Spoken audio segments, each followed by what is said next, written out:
নমস্কার বন্ধুরা, আমার চ্যানেলে সবাইকে স্বাগত। তো বন্ধুরা, ঝিঙে আমরা অনেক রকমভাবেই খেয়ে থাকি। ঝিঙে পোস্ত, ঝিঙের ঝোল, ঝিঙের বড়া, এই রকম নানান রকমের ঝিঙে আমরা খেয়ে থাকি। তবে আজ আমি শেয়ার করছি একদম নতুন একটা ঝিঙে নিরামিষ রেসিপি। এই রেসিপিটা আপনারা ভাত অথবা রুটি দুটোর সাথেই খেতে পারেন, খেতে ভীষণ ভালো লাগে। আর যাদের সুগার আছে তারাও কিন্তু এটা খেতে পারেন। শুধুমাত্র এখানে আমি আলু দিয়েছি, আপনারা আলুটা বাদ দিয়ে দেবেন। তো এখানে আমি ঝিঙে নিয়েছি আর ঝিঙের খোসাগুলো কিন্তু এইভাবেই ছাড়িয়ে নেব। এবার দেখুন, এখানে আমি মুগ ডাল নিয়েছি। এখানে আমি 2 চামচ মুগ ডাল নিয়েছি।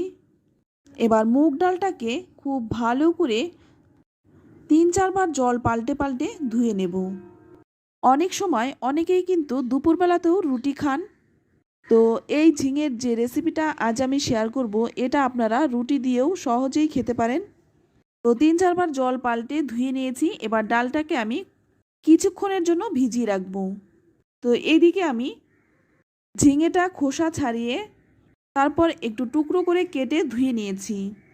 এবার দেখুন, ঝিঙেটা আমি একটা কুড়ুনি দিয়ে ঝিঙেগুলো কুড়ে নেব। তো এখানে কিন্তু আমি ঝিঙেগুলো কুড়ে নিচ্ছি। আপনারা কিন্তু চাইলে ঝিঙেগুলো একদম পাতলা পাতলা মিহি করে কেটে নিতে পারেন। তবে এইভাবে কুড়ে নিলে কিন্তু রান্নাটা করতে একদম সময় লাগে না, খুব তাড়াতাড়ি হয়ে যায়। তো দেখুন, এখানে আমি সমস্ত ঝিঙেগুলো কুড়ে নিলাম। আর দেখতেই পাচ্ছেন ঝিঙে থেকে কিন্তু অনেকটাই জল বেরিয়েছে, আর এই জলটা কিন্তু ফেলে দেব না। তো এবার এখানে দেখুন, যে মুগ ডালটা আমি ভিজিয়ে রেখেছিলাম সেটা কিন্তু ভিজে একদম ডবল হয়ে গেছে। এবার যে জলটা দিয়ে ভিজিয়ে রেখেছিলাম সেই জলটা ফেলে দিলাম। এবার রান্নাটা করার জন্য প্রথমে আমি কড়াই গরম করে নিয়ে এখানে আমি 2 চামচ সর্ষের তেল দিয়ে দিলাম। এবার তেলটা গরম করে নিয়ে এর মধ্যে কেটে রাখা আলুগুলো দিয়ে দেব। এবার আলুগুলো কিন্তু ভালো করে ভেজে নেব। 3-4 মিনিট সময় নিয়ে কিন্তু আলুগুলো বেশ লাল লাল করে ভেজে নিলাম। আর দেখি বুঝতেই পারছেন আলুগুলো কিন্তু খুব ভালো করে ভাজা হয়ে গেছে। এর থেকে বেশি ভাজবার প্রয়োজন নেই। এবার আলুগুলো কিন্তু ভেজে তুলে নিলাম। এবার ওই তেলের মধ্যেই ফোড়নে দিয়ে দিচ্ছি 2টো শুকনো লঙ্কা আর দিয়ে দিচ্ছি 1/2 চামচ গোটা জিরে। এবার জিরেটাকে কয়েক সেকেন্ড ভেজে নেব। তো জিরেটা ভালো করে ভেজে নেওয়ার পর এবার এখানে দিয়ে দিচ্ছি 1 চামচ গ্রেট করে রাখা আদা। আমি এখানে গ্রেট করে দিয়েছি, আপনারা থেতো করে কিংবা বেটেও দিতে পারেন। আদাটা একটু ভেজে নেব যাতে করে আদার কাঁচা গন্ধটা চলে যায়।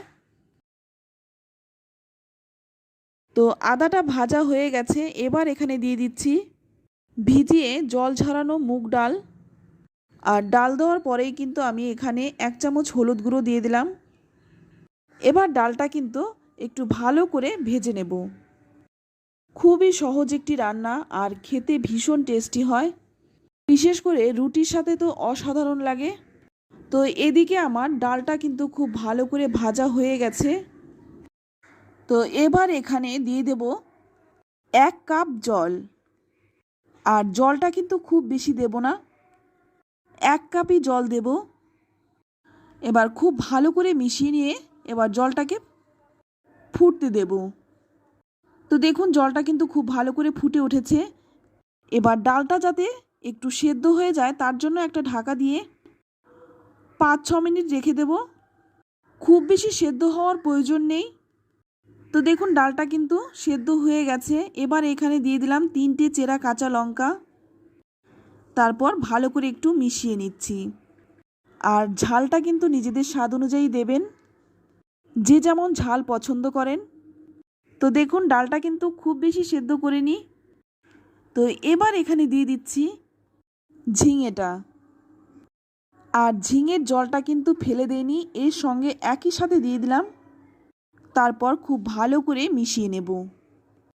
তো দেখে বুঝতেই পারছেন কতটা লোভনীয় হতে চলেছে এই রান্নাটা।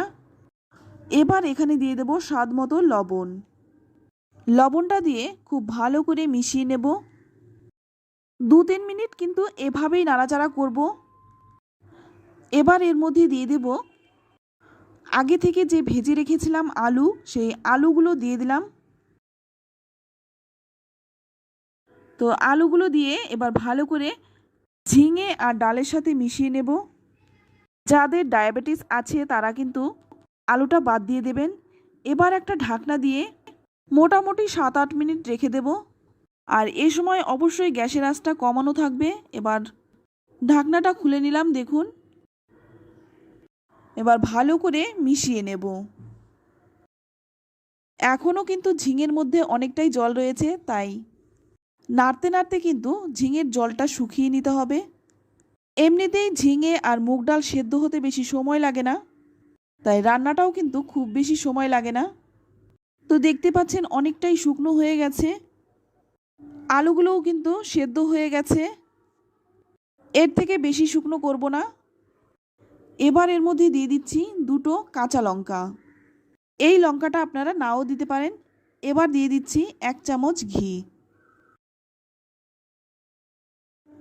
ঘিটা দিয়ে এবার ভালো করে একটু নেড়েচেড়ে মিশিয়ে নেব, যাতে করে রান্নার মধ্যে ঘিয়ের গন্ধটা খুব ভালো করে মিশে যায়। তো বন্ধুরা, আমি দুঃখিত, এই রান্নাটায় আমি একটু চিনি দিয়েছিলাম। আমার ক্যামেরাটা বন্ধ হয়ে যাওয়ার কারণে সেটা দেখানো হয়নি। তাই রান্নাটায় সামান্য একটু চিনি দেবেন, স্বাদটা ব্যালেন্স হবে আর খেতেও কিন্তু ভীষণ ভালো লাগবে। 10 মিনিট স্ট্যান্ডিং টাইম দিয়ে এবার নামিয়ে নেব। তো নামিয়ে নিলাম, দেখুন দেখতে কতটা সুন্দর হয়েছে, খেতেও দুর্দান্ত হয়। এটা কিন্তু বলার কিছু নেই, দেখে বুঝতেই পারছেন কতটা টেস্টি হয়েছে। অবশ্যই একবার এই রান্নাটা করুন, তারপর খেয়ে আমাকে কমেন্টে লিখে জানান খেয়ে আপনাদের কেমন লাগলো। তো রেসিপিটি ভালো লাগলে লাইক, কমেন্ট, শেয়ার করতে ভুলবেন না। আর আমার চ্যানেলে নতুন বন্ধু হয়ে থাকলে চ্যানেলটা সাবস্ক্রাইব করে নেওয়ার অনুরোধ রইল। আজ এই পর্যন্ত, আবারও দেখা হবে অন্য কোনো নতুন রেসিপিতে। সকলেই ভালো থাকবেন, সুস্থ থাকবেন। ধন্যবাদ।